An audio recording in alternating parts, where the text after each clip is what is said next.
Bonjour à tous et bienvenue dans cette nouvelle vidéo de la chaîne Think Holistic. J'espère que vous avez passé de très bonnes fêtes. Je vous souhaite une excellente année 2025 et je refais la vidéo consacrée donc au chakra du cœur ou à la dimension du cœur parce que la fois d'avant malheureusement le son n'était pas terrible. J'ai mal paramétré quelque chose, je sais pas ce que j'ai fait. Donc j'ai écouté, je me suis dit non mais c'est pas possible, je peux pas laisser ça, donc c'est pas grave. Je la réenregistre aujourd'hui, donc le premier de l'an, et je trouve que ça correspond bien parce que l'idée de cette vidéo c'est de parler de la dimension du cœur en fait. Et de façon générale, comprendre qu'en fait le cœur il est au centre en fait, voilà. Il est véritablement au centre de notre configuration énergétique. C'est le chakra qui fait le chakra ou le centre vital, hein, voilà, c'est une autre façon de parler, mais qui fait le lien entre la zone du bas et la zone du haut. Dans beaucoup de traditions, en fait, on dit que le cœur, le centre de l'âme est dans le cœur, en fait. Quand on fait du chamanisme aussi, la partie recouvrement d'âme, à un moment, il y a un travail qu'on fait, enfin là, l'âme, le bout d'âme qu'on réinsuffle, on le fait passer dans cette zone-là notamment.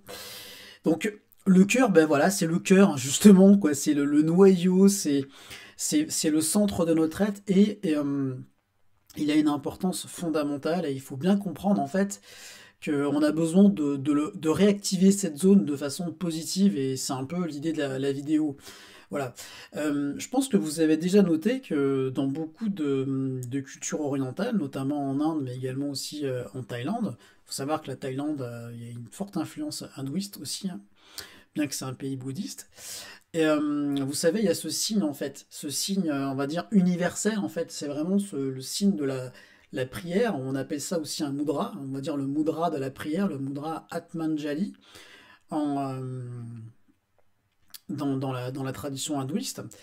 Et on retrouve ce signe dans beaucoup de statues de Bouddha, hein.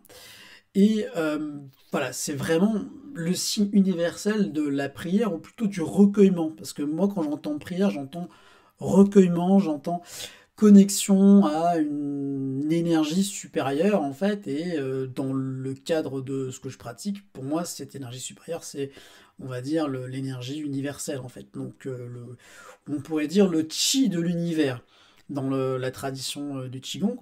Et on retrouve d'ailleurs dans la pratique du Qigong une pratique de méditation debout où il y a le pratiquant met les mains jointes comme ceci pour vraiment accentuer le recueillement. Donc on comprend bien qu'en fait ce signe, déjà, ben, on est au niveau du chakra du cœur, donc au niveau de la zone du cœur. Donc ça va quand même faire circuler l'énergie à ce niveau-là et ça va rééquilibrer et activer cette zone-là. Et on va aussi, du coup, favoriser vraiment alors, recueillement intérieur. Et c'est, si vous voulez, c'est comme si ce recueillement intérieur nous permettait de nous reconnecter à la connexion que nous avons avec cette énergie universelle, peu importe comment vous l'appelez, en fait, on pourrait l'appeler la source aussi, voilà. Bien que il y aurait une partie manifestée qu'on pourrait appeler donc voilà le ki ou le chi de l'univers ou l'énergie universelle, et une partie non manifestée qu'on ne peut pas comprendre parce que transcendantale et non conditionnée. Bon voilà. Mais on va, pour simplifier les choses, on va dire que c'est voilà, c'est une émanation de la source de vie et ce signe-là, c'est vraiment, bah, c'est très puissant quoi. Voilà. Dans le Reiki aussi, on a une méditation qui s'appelle, enfin la méditation presque centrale en fait hein, de la pratique du Reiki qui s'appelle la méditation Ogasso, qui consiste à méditer les mains jointes comme ceci. Donc, vous voyez, il y a quand même une forme d'universalité et il y a quand même une forme il y a des constantes en fait hein, dans tout ça et moi c'est ça qui m'intéresse parce que du coup en faisant des rapprochements, des connexions entre différentes traditions, eh bien, en fait, on en tire des conclusions sur des principes archétypaux derrière, et donc presque universels. Et ce signe-là, voilà, il est quand même très fort, en tout cas dans l'ensemble du continent, on va dire voilà, indo-européen, quoi, de façon générale. Et pourquoi le cœur est important? Ben, le cœur est important parce que, en fait, comme je vous l'ai dit, il est au centre. On a besoin de l'activer parce que ben, on a besoin de plus utiliser notre sentiment, en fait. C'est clairement la dimension du sentiment, c'est le chakra du cœur, en fait, hein. Le sentiment dans le sens valeur de perception, valeur de jugement, très important dans la communication, l'interaction avec autrui et la cohérence sociale, en fait.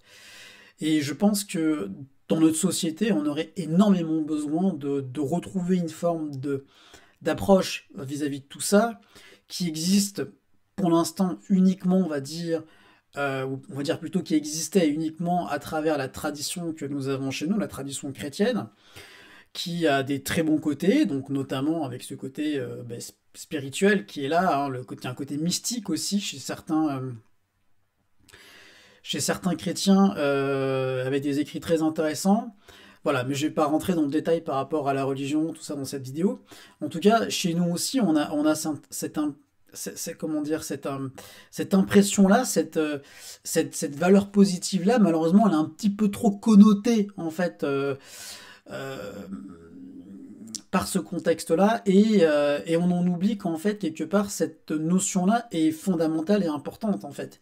On a besoin de retrouver plus de bonté, plus de compassion, d'amour envers soi-même et envers son prochain. Alors, attention, parce que le terme amour, il peut être assez connoté aussi, mais ce qui est plus adapté, ce serait vraiment la compassion. C'est-à-dire, l'amour, il peut y avoir une projection individuelle, vous voyez, alors que la compassion est déjà un peu plus globale, un peu plus objective, hein, même si on peut pas être objectif à 100%. Mais il y a quand même un petit côté, oui, effectivement, il y a un côté, j'aime, faut s'aimer un petit peu soi-même, il faut aimer un petit peu la vie, aimer les autres, voilà, dans le sens où on va essayer de voir le côté lumineux, le côté positif, de façon générale, hein, voilà, il y a des fois c'est très compliqué, parfois c'est même impossible, mais en tout cas on va essayer de viser cette tendance-là en fait, et le fait de le faire, du coup ça nous met dans une énergie beaucoup plus agréable déjà vis-à-vis de nous-mêmes, parce que la dimension du cœur c'est également aussi la dimension du pardon, la dimension de l'acceptation de soi-même, mais aussi de l'autre dans sa complexité, dans ses comportements parfois erronés vis-à-vis de nous-mêmes, et retrouver une valeur, pardon, une dimension, une activation positive de cette énergie du cœur, ça comprend tout ça. C'est-à-dire que l'idée, c'est pas non plus d'être en... faut trouver un équilibre. L'objectif, c'est pas d'être non plus dans voilà, que dans le sentiment et d'oublier notre esprit critique, hein. Non, tout ça est important. Encore une fois, la voie juste, c'est la voie de l'équilibre. C'est-à-dire, il y a la parole juste, il y a la pensée juste, il y a la perception juste, ok? Et tout ça est entremêlé, en fait, hein. D'où le fait qu'il y ait, dans la tradition du bouddhisme, un octuple sentier. Pourrait parler aussi, notamment dans la vidéo que j'ai faite sur les 8 qualités majeures, qui avait été écrite par un auteur qui s'appelle Alain Grosbon. Et ces 8 qualités majeures aussi, on retrouve un archétype du 8. Bon, tout ça pour dire qu'en fait, il faut une cohérence. Mais trop d'intellectuel, trop de pensées coupées du sentiment, c'est pas bon. Ok? Trop de sentiments coupés de l'intellect, c'est pas bon non plus. Voilà.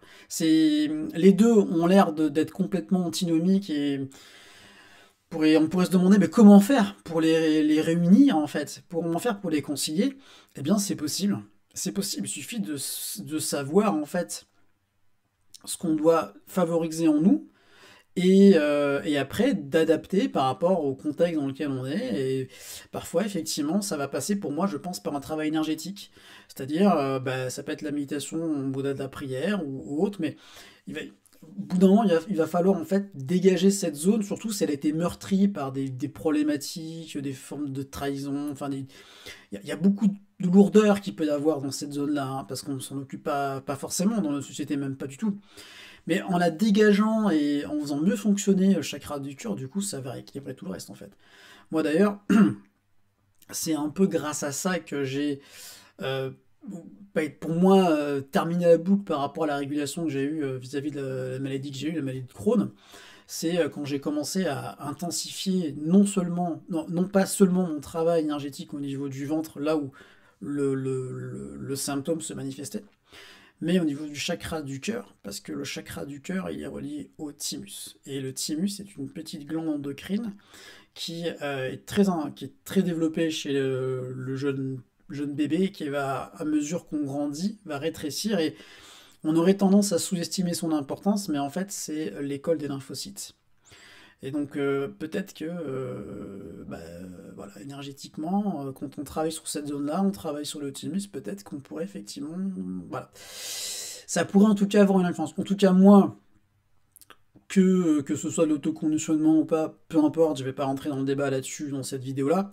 L'important, c'est les résultats. L'important, c'est les résultats. L'important, c'est quand même de faire confiance à son ressenti et à sa perception. Et moi, j'ai vraiment senti une différence. Voilà, clairement. Et surtout, je vois que quand je me sens pas très bien, j'ai besoin de retrouver une forme d'équilibre. Eh bien, passer par le chakra du cœur, c'est essentiel en fait. C'est vraiment essentiel.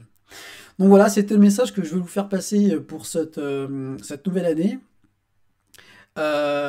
Prenez soin de cette zone-là, vraiment écoutez, utilisez.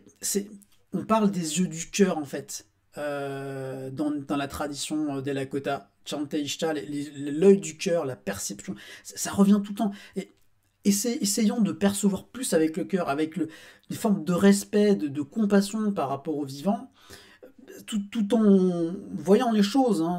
L'idée, c'est pas de se de se voiler la face ou de tomber dans des formes d'extrême avec, vous savez, la pensée de l'amour universel, tout est amour, tout ça machin, qui n'a pas vraiment de sens au niveau pratique et au niveau des faits en fait. Hein, c'est plus complexe que ça. Voilà, mais bon. En tout cas, essayez de vous reconnecter à cette énergie-là, essayez de voir si ça pourrait pas vous faire du bien justement pour démarrer cette année.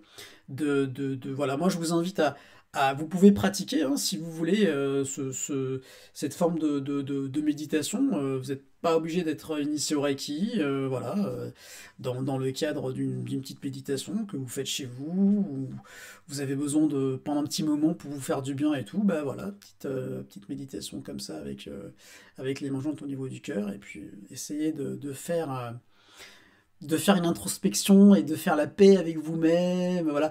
Puis vous allez voir, c'est vraiment formidable et vous allez comprendre, je pense, d'autant mieux l'importance de ça. C'est un des pas essentiels pour retrouver un équilibre global et pour sortir en fait aussi de cet intellect et de cette pensée incessante qui est, allez, je vais dire, qui est un petit peu la maladie de notre société occidentale. Voilà, on pense trop, on réfléchit trop et on oublie notamment, entre autres, il y a l'intuition et tout, mais notamment aussi de suivre son sentiment, voilà, mais de façon vraiment, vraiment objective et reconnaître en fait ça. Ça me fait penser un petit peu au quotient émotionnel en fait. Hein. Ça pourrait rejoindre tout à fait ça. Hein. L'empathie et tout, c'est vraiment la dimension du cœur, quoi. Et je pense qu'on en a vraiment, vraiment besoin. Ce serait vraiment tellement formidable que les élites qui nous gouvernent retrouvent une forme d'empathie de cette manière. Je pense qu'il y a des gens qui sont comme ça, mais bon voilà, c'est un long chemin. Mais déjà, il faut commencer individuellement et dans sa sphère autour de soi le plus possible. Voilà, merci à vous pour votre écoute et puis à très vite pour une prochaine vidéo. À bientôt, au revoir.